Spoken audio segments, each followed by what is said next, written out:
సంతోషం. మన తోటి తెలుగు రాష్ట్రం ఆనందం. మనం పోటీ పడాలి, ఎదగాలి అంటే అనుభవం, పొలిటికల్ ప్రాసెస్లో అనుభవం ఒకటి చాలా చాలా కీలకమైనది. తెలివితేటలు ఉండొచ్చు, అన్నిటికంటే కూడా అందరినీ సమన్వయపరిచి, అందరినీ ఆకట్టుకోగలిగి, అందరినీ ఒక దారిని పెట్టగలిగి, కొంత మెత్తదనంతో మందలిస్తూ, కొన్నిసార్లు గట్టిగా చెప్తూ, అలాంటి నాయకుడు వెంట ఆయన నాయకత్వంలో మేమందరం పనిచేయటం నాతో సహా చాలా చాలా నాకు ఆనందంగా ఉంది. ఇలాంటి గడ్డు పరిస్థితుల్లో డబ్బు లేదు మనకి. రాగానే ఛార్జ్ తీసుకోగానే ఇవన్నీ ప్రోటోకాల్స్ ఉంటాయి, కానీ లోపల ప్రోటోకాల్స్ దగ్గర డబ్బులు లేవు లోపల. అలాంటిది ఆయన రాగానే ఈ 100 రోజుల్లో ఏమి చేసామని కీలకమని చెప్తే, ఏమైతే చెప్పారో మెగా డిఎస్సిని మేము పెడతాం, భర్తీ చేస్తామంటే 16,437 ఉపాధ్యాయ పోస్టుల్ని భర్తీ చేయడం.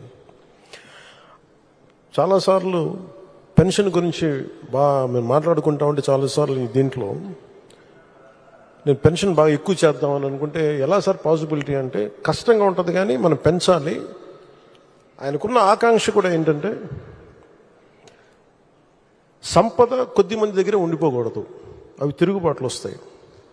ఈ రోజున ఆయన నాయకత్వంలో ఈరోజు పొద్దున క్యాబినెట్ మీటింగ్లో మాట్లాడుకున్నప్పుడు కూడా ఎంటర్ప్రెన్యూర్షిప్కి ఒక 100 కోట్లు మూలధనం ఒక కార్పొరేషన్లో పెడితే, మైక్రో మన చిన్నపాటి పరిశ్రమలకి, ఔత్సాహికులకి, పారిశ్రామికవేత్తలకి అండగా ఉండటానికి ఒక 100 కోట్లు మూలధనం పెడితే దాన్ని 5,000 కోట్ల వరకు తీసుకురావచ్చు.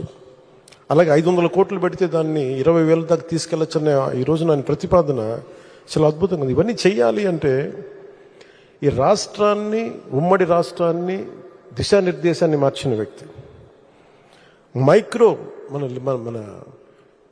ఈ విపరీతం బలమైన సంస్కరణలు తీసుకొచ్చిన వ్యక్తి, SEZs ద్వారా కానీ అభివృద్ధి కానీ, అలాగే మన ఇజ్రాయలీకి సంబంధించి ఈ మైక్రో ఇరిగేషన్, ఇలాంటివన్నీ మొట్టమొదటి తీసుకొచ్చిన వ్యక్తి. చాలా సింపుల్గా ఉంటాయి. ఇంకుడు గుంతలు అంటే అది చూడటం చాలామందికి ఆ టైంలో హాస్యాస్పదం, ఏంటి గుంతలు తవ్వుకోవడం ఏంటని. ఆయన దార్శనికులు, ఆయన హెడ్ చూడగలరు. దానికి చాలామంది మేధావులతో మాట్లాడాలి. అలాంటి మేధావులతో కూర్చొని వాళ్ళని అర్థం చేసుకొని తనతో పాటు సహచరులు ఒప్పించి ఈ రోజున ఒక ఇంకుడు గుంతలు అనేది మనకి మన ఇంటి నిర్మాణంలో ఒక భాగం అయిపోయింది. ఇలాంటి ఎన్ని తీసుకున్నా, చిన్నది పెద్దది ఎన్ని తీసుకున్నా అనునిత్యం నన్ను ఆశ్చర్యపరుస్తూనే ఉంటారు ఆయన. ఎప్పుడు చూసినా నాకు ఒకటి అనిపిస్తే, ఈ నుంచి ఎంత నేర్చుకోగలం మనం, ఎంత ఆయనకి పక్కన ఉండి చేదోడు వాదోడుగా ఉండగలం. నాకు ఇదే తలంపు ఉంటుంది. అలాంటి పెన్షన్లు కూడా ఎలా పెంచగలం అంటే, మనం పెంచుదాం, నాకు ఒక అవగాహన ఉందని. అది అడ్మినిస్ట్రేషన్లో కాకలు తీరిపోయి మునిగి తేలిన వ్యక్తికి అర్థమవుతుంది. మంచి మనసు ఉండొచ్చు, చెయ్యాలన్న తపన ఉండొచ్చేమో, కానీ దానికి తగ్గ అవసరమైన ప్రతిభ లేనప్పుడు, అనుభవం లేనప్పుడు, మనుషుల్ని కలుపుకెళ్ళగలిగే సమర్థత లేనప్పుడు అది ఎవరి వల్ల కష్టం అవుతుంది. అలాంటిది ఆయన అద్భుతంగా 4,000 ఇవ్వడం ఒకటైతే, మొదటి నెల ఒక్కొక్కరికి 7,000 చొప్పున ఒకటే రోజున 65.18 లక్షల మందికి, అది కూడా ఇంటింటికి వెళ్ళి 4,400 కోట్ల రూపాయలని పంపిణీ చేపట్టడం, చేతికి డబ్బులు ఇవ్వడం, దేశంలోనే సంక్షేమంలో ఇది ఒక తిరుగులేని చరిత్ర. మనస్ఫూర్తిగా గౌరవ ముఖ్యమంత్రి గారికి నా ధన్యవాదాలు తెలుపుతున్నాను. గత ప్రభుత్వంలో ఉద్యోగులకు జీతాలు వచ్చాయి, నెలకి జీతాలు వచ్చాయి కాదు, వాళ్ళు PDF వాళ్ళ ప్రావిడెంట్ ఫండ్ డబ్బులు కూడా తీసేవాళ్ళు. అలాంటిది వాళ్ళకి మొదటి నెలకి 1వ తారీఖుని ఉద్యోగాల జీతాలు అందుతున్నాయి.